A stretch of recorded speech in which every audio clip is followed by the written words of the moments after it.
ينبغي أن يتغير في طريقة التعاون مع فرنسا وأوروبا، أن تنظروا بشكل مختلف إلى أفريقيا وأن تحترمونا، وليس أن تنظروا إلينا بلهجة أبوية ونحن المخطئين وأنتم. Je voudrais تشيسيكيدي: apporter un commentaire au commentaire. أود أن أعلق على التعليق. عندما يطرح صحفي فرنسي سؤالا فهذه ليست فرنسا، لا ينبغي أن نخلط بين الأمور. Non, mais c'est pas une position de la France. Parce qu'il y a pas, il y a plus, il y en a eu. Je faisais allusion au propos de Le Drian. Lui, il est officiel français. Oui, mais أنا كنت أشير إلى ما قاله لو دريان وزير الخارجية. Mais cette formule, président. This is my first video update from Athens, Greece on this early Monday evening. Let's talk about what is going on in Bakhmut. And I will give a summary as to the situation in Bakhmut. I'll make this video a quick video. I'll give a summary on the situation in Bakhmut. We did a recording, Alexander and myself, on Bakhmut, and we get into some detail as to what's happening on the ground in Bakhmut. I'll get that video up within the next couple of hours. So look for that video on the Duran channel, and Alexander has also done a video on his channel where he gets into the details of what is happening in Bakhmut. So let me just give you a summary of what's going on and how I see things. It does look like we have a cauldron, an encirclement in Bakhmut. This is according to various Russian and Donbass officials. There does appear to be a cauldron in Bakhmut. It does coincide with a lot of reports that I've been getting that Ukraine, both from Russian and Ukrainian sources, that the Ukraine military has been unable to evacuate troops from Bakhmut. There are a lot of reports that Ukraine is having a very difficult time getting their troops out of Bakhmut. So that does, in a way, confirm that we do have some sort of cauldron in Bakhmut that has formed. Anyway, we do have officials that confirm that there is a cauldron in Bakhmut, and that the Russians are now going to start to heat up that cauldron. With artillery fire, they're going to heat up that cauldron, and it leaves the Ukrainian troops that are trapped in Bakhmut with not many options, or at least no good options. The reports are that there are 10,000 Ukrainian troops that are in this cauldron, and the options that they have left are, let's see, the options that they have left are they can fight, but it's not going to lead to anything. They will be annihilated as they're trapped in this encirclement. But an option is that they can just stay and fight. Another option that they have is that they can try to find some way to escape, somehow on foot, try to search for some sort of way to get out of the cauldron, find an escape route, some sort of exit. That's another option. They can surrender. That's an option. And be taken prisoner.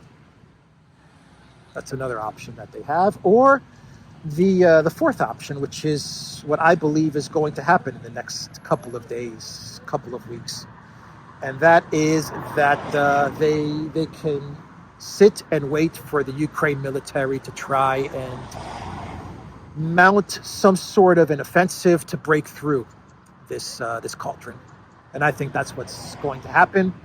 We have a lot of reports from all kinds of sources which claim that reliable reports which show that the Ukraine military is moving a lot of resources to Chasov Yar, to this area, this town right next to Bakhmut. And it looks like these resources, including, from what I understand, though these are rumors, but I think this is believable. From what I understand, even Leopard tanks are showing up in Chasov Yar. So they're bringing a lot of their best equipment. From what I understand, their best soldiers, their elite soldiers, they're bringing them to Chasov Yar because they're going to need them to try and get some sort of a breakthrough, create some sort of opening to this encirclement and to get those troops out of there. I mean, if it is 10,000 Ukrainian troops that are trapped, this is a significant force that is trapped in Bakhmut. So, I could definitely see the Ukraine military wanting to get them out. But there was also a meeting that took place between Elensky, Zaluzhny, and Syrsky. And this is what the readout, the Ukrainian readout, this is what it said with regards to this meeting. It said, assessing the course of the defense operation, the president asked the commander-in-chief of the armed forces of Ukraine, Valery Zaluzhny, and the commander of the operational strategic grouping of troops, Kotorsky Alexander Syrsky, regarding further actions in the Bakhmut direction. They spoke in favor of continuing the defense operation and further strengthening our positions in Bakhmut. The statement reads from the office of the president. So, look, there is no strengthening of positions in Bakhmut. There is no defensive position in Bakhmut. I think this is just a way to paint some sort of favorable picture to what is a catastrophe. And it's just a way to basically say, this statement is just a way to basically say what we are going to do, what we decided, Elensky, Zaluzhny, Syrsky, is that we're going to try and break through a cauldron in Bakhmut. They don't want to admit that there's a cauldron. They don't want to admit that they have thousands of troops encircled. So what they're saying is we've decided to strengthen our position in Bakhmut. So that's why we're moving resources in that direction. It's to strengthen our position there because fighting continues. We're still holding the city. They don't want to come out and say our troops are trapped. They're in a cauldron, and now we need to bust them out. But that's what's happening. That's why they're moving forces to Chasov Yar, because they're going to try to bust those troops out. That's what I see going on. That's how I see it. I could be completely wrong, and maybe there is a road left that's open. Maybe they do have a way to get out, but I've been getting reports, even from Ukraine media, which is saying that they haven't been able to retreat many troops from Bakhmut. When they tell you they've only been able to retreat a couple, 2, 3, 4, 5 troops from Bakhmut, that means that the bulk of the troops are trapped. And so I think the plan is reinforce Chasov Yar, build it up, and try to create an opening. But to do that, you're going to have to pour in your best equipment and your elite troops. This is not going to be something that can be done by 60-year-old guys that you pulled up off the streets or 16-year-old kids. Anyway, that's the situation in Bakhmut. Bild, they ran a report the other day, and they are scapegoating Elensky. So if Bakhmut falls apart, and if Elensky is not able to bust out these 10,000 troops, these alleged 10,000 troops, and the city collapses, and these 10,000 troops are either annihilated or taken hostage, then all the blame is being positioned to be placed on Elensky. And Bild, they ran an article, and they said that Elensky has been the one that has been insisting on doubling and tripling down in Bakhmut, and Zaluzhny has been the one that has been telling Elensky to retreat.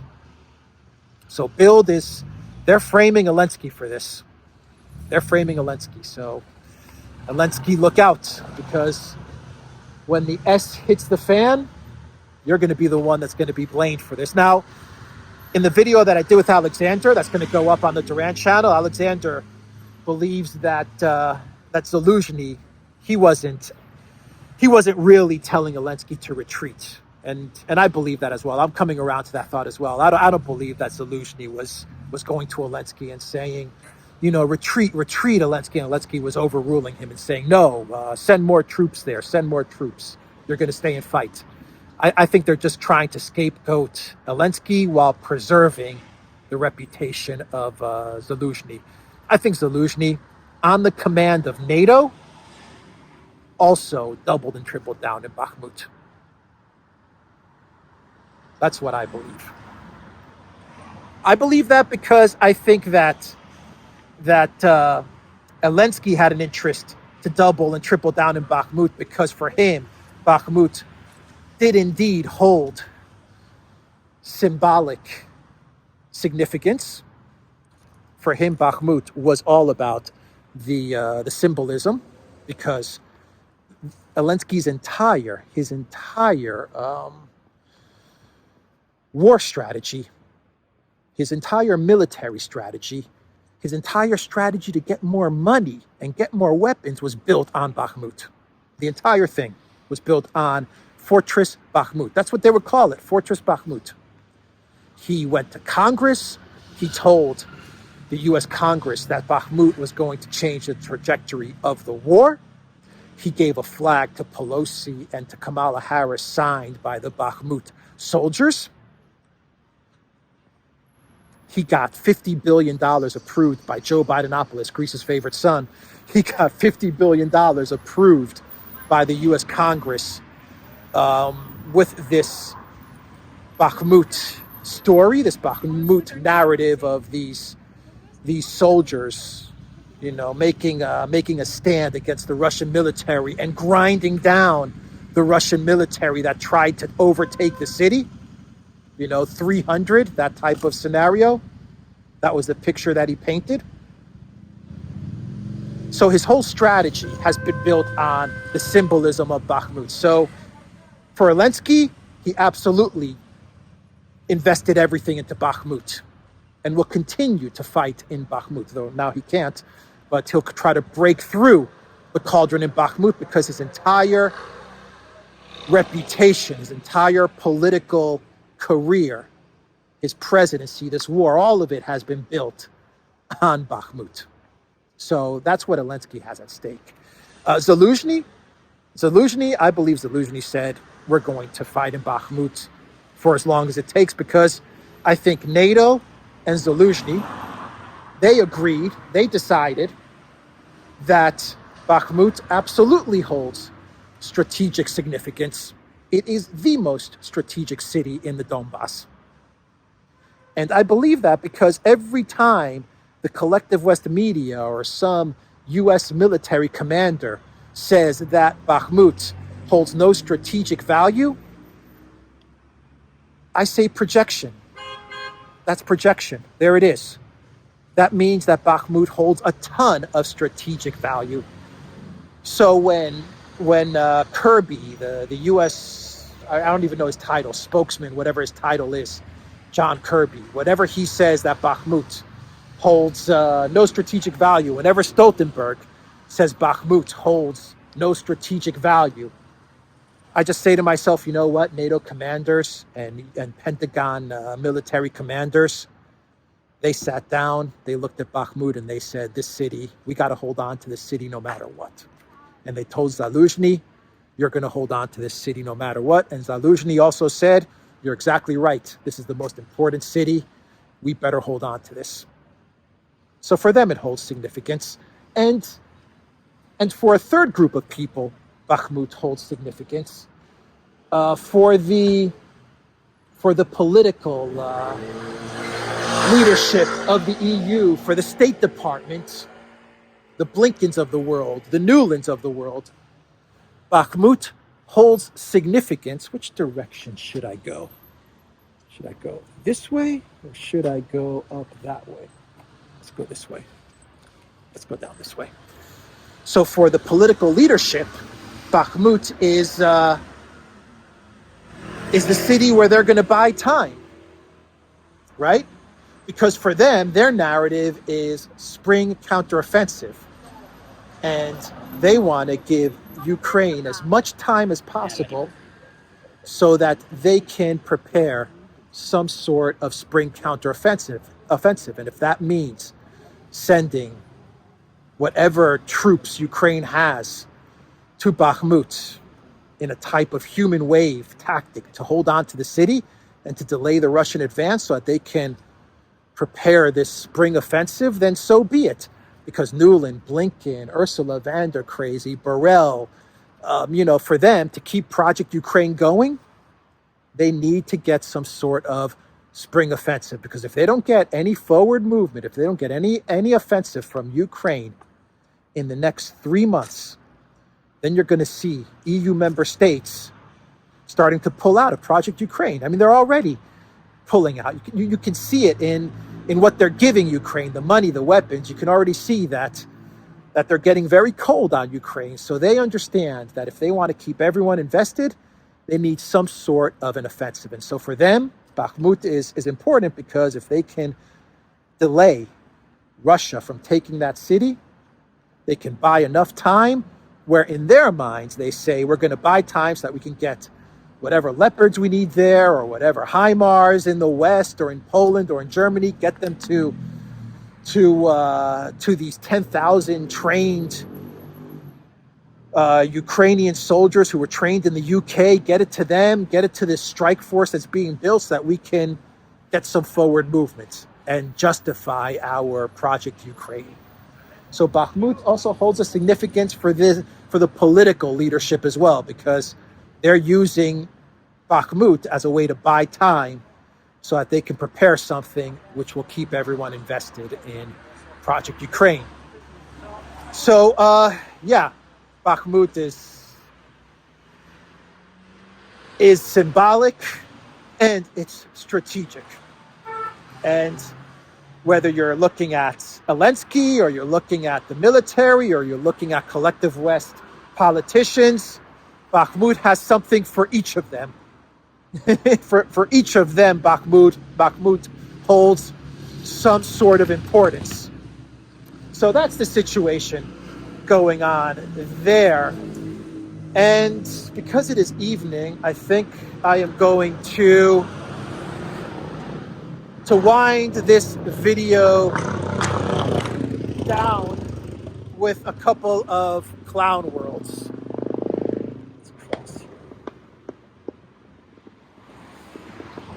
Let's do the obvious clown world. Is the BBC article where they say that Russian soldiers are using shovels. That's the BBC. Oh, what has come of the BBC? What happened to the BBC? It was once considered like the gold standard of publications. So their article basically says that the Russians, because they're running out of ammo, are now having to resort to fighting Ukraine with shovels. And these shovels are like traditional Russian shovels. I forgot what they called these shovels, but they're traditional Russian shovels going back to the 19th century, and the Russians have to use this because they have no more artillery and they have no more ammo, and they have to engage with the Ukraine military, hand to shovel, or rifle to shovel. I don't know. Anyway, that's what the BBC claims.